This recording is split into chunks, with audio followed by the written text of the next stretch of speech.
ای خود 1405 نابودی محمد تو رأس کارت قرار بده که دیگه دلم ازش پره. عزیزم بذار علی اومد لباسات نپوشی یا الان میام. من ریدم تو لباس پوشیدن تو و اون. محمد داداشی یک بار دیگه به من بگی علی دوست دخترت برام اوکی کن، علی برام جوجه بکش، وایسی صدای جوجه. محمد لنگ میذارم لنگت جرت میدم فقط.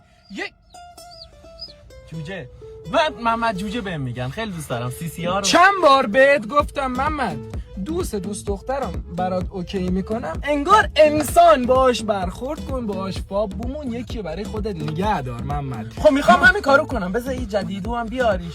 ملیکا بیار. محمد گفتی زیاد حاره میده، قبلی زدیش دیوار. خدایش قبول کن. میگم محمد تو توجه نمیکنی. خب من چوبایی بمونم داداش، قبول داری؟ آقا خبری نیست، ستاره هم زدی دیوار. خب ملیکوی بدبخت چه گناهی کرده بود؟ این ملیکوی بدبخت چه گناهی کرده بود؟ اینجوری زدیش دیوار. آمو شب رفتیم باغ، من ندیدی چقدر عاشقانه باش برخورد کردم؟ نفر اول کی برد تو اتاق؟ زیر دینم نرو کثافت. محمد دیت اولت بود، دختر بردی تو اتاق چیکار؟ محمد اسم دختر نمیدونستی چیکار؟ نمیدونستی چیه بردیش تو اتاق، بهش چی گفتی؟ داداش بردم باش درد و دل کردم. این درد و دل بود. کل آره آرایش صورتش پاک شده بود، درد و دل بود. تو کاکا میدونی چی بود؟ با درد دلشو در می آوردم. ملیکا هم به کنار. مگه نگفتم سارا کیس ازدواجیمه؟ محمد آبروم نبری. من خب با سارا نشدم، همش گفتم زن داداش. نه بیا باشو.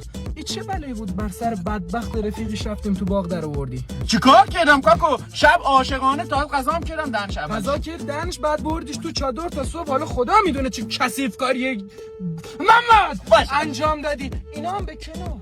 برای چه صبح بدبخت بیچاره میگه محمد آقا شمارت بده، دارشدی بهش میگه برو شمارت از علی میگیرم. خب کاکو محمد شماره من پیویه مثل زندگیم.